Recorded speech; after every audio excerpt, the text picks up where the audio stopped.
料理它。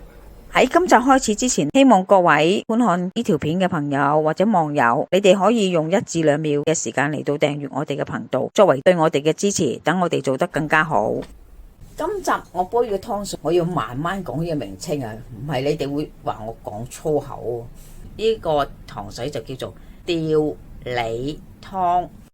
煮呢個梨湯唔係將所有材料倒晒落去個煲度係咁煲，我就認為要分次序啦。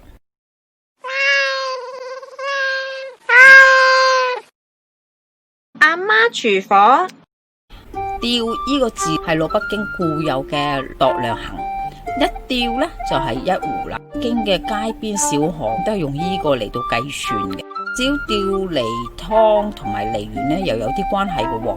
清末民初嘅新旦角呢就混集喺當時嘅49城戲院。夜晚嗰時，戲院裏邊就鑼鼓喧天啦。戲院外擺到好多攤位嘅，最受歡迎嘅竟然係賣梨湯啊，飲到好舒服啊嘛。咁啊，梨湯係現場煲好嘅。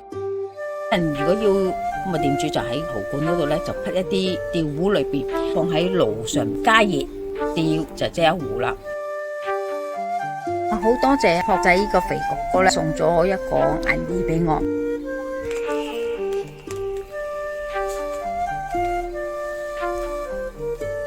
雪耳同埋銀耳都係白木耳科野生喺石上面嘅膠質菌，功效咧就係護血清熱、潤肺滋陰、強心補腦嘅功能。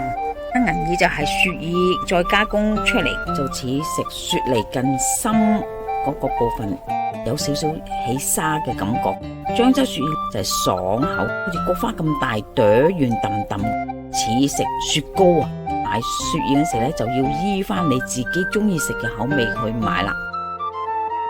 秋天又係成熟嘅應節水果，配搭其他材料煮成梨湯，呢個秋草係最合適嘅材料咧。就銀耳、雪梨、甜話梅係個靈魂，產生一個微妙嘅變化。杞子同埋冰糖就有潤喉嘅作用。杞子因為係補得嚟係大草啊。銀耳同埋雪梨都係寒涼性，加翻到杞子係一個好好配搭嚟。呢隻杞子叫做寧夏杞，以 A 嚟劃分級數，呢個就係3個 A。好多人呢着就飲杞子龍眼肉就更加瞓唔着。好多中醫師叫人哋，如果你係燥底就少食杞子，少飲杞子水。佢因為我飲完杞子喉嚨唔係好舒服，所以咧我就好少用杞子。呢個唔係鮮紅色啊，記住呢個係暗紅色。鮮紅色嘅杞子唔好買。點解會咁鮮紅啊？咁你自己心諗下啦。杞子係唔見得光噶，要擺雪櫃用密封啊載住，擺得耐就會變咗黑色。你可以照用，即等於龍眼肉，千祈唔好掉咗佢。一煲咧佢會靚仔翻。逢係雪耳、銀耳都浸發咗之後會膨脹好大，所以咧我搣翻少少出嚟。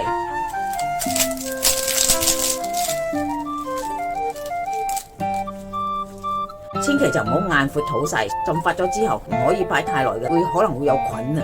考慮咗用幾多都切開佢，留翻去下一次煲第二樣嘢。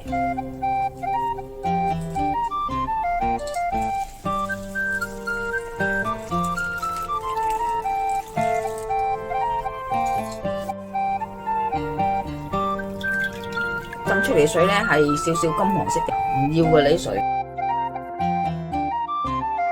似啦啦隊嘅絲球，硬嘅物體係唔要嘅，咁樣批出嚟。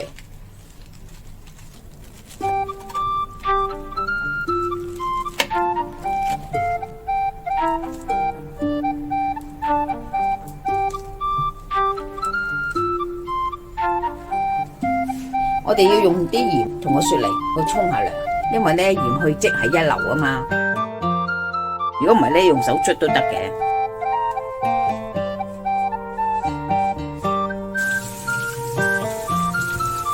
雪梨有2個工具，一係刀，一係刨。雪梨皮煲完之後要撈翻上嚟，你諗下你自己用邊個方法？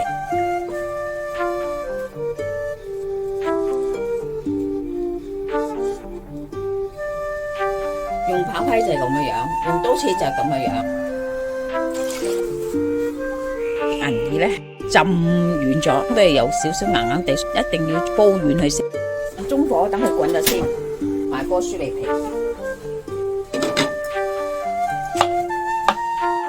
個丁係唔要嘅，呢個位都係唔要嘅。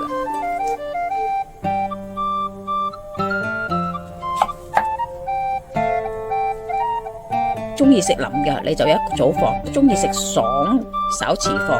咁我中意食爽嘅，我唔中意食腍嘅，所以我就遲啲先放雪梨啦。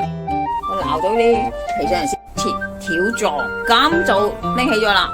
唔使慢慢喺度滾，加冰糖，吸收咗冰糖，食嗰時好味啲，同埋啲薯耳更加快脆軟身。用小火嚟到煲啊！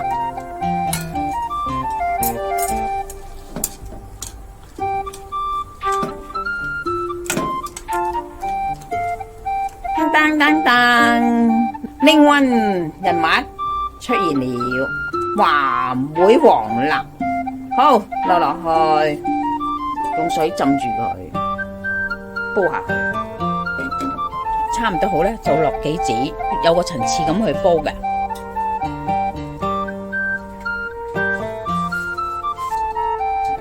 哇，好啦，完成呢個吊梨湯啦。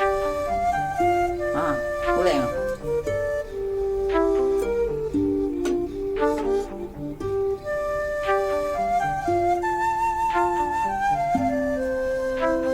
啲雪梨帶爽爽地，呢個還會擺落去，有少少鹹得嚟咧，甘甘地嘅。個個都話飲咗之後咧，覺得係喉嚨好舒服。呢樣最緊要係將嗰啲火降翻低去啊，唔使咁火上個喉嚨啊。今集已經差唔多啦，多謝各位嘅收睇。詳細食譜我哋會上傳喺 Facebook 嘅專頁裏邊，有興趣嘅話可以查閱。另外，如果喜歡我哋頻道嘅話咧，可以訂閱我哋嘅頻道，以作對我哋嘅支持。希望大家喜歡，我哋下集再見啦，拜拜。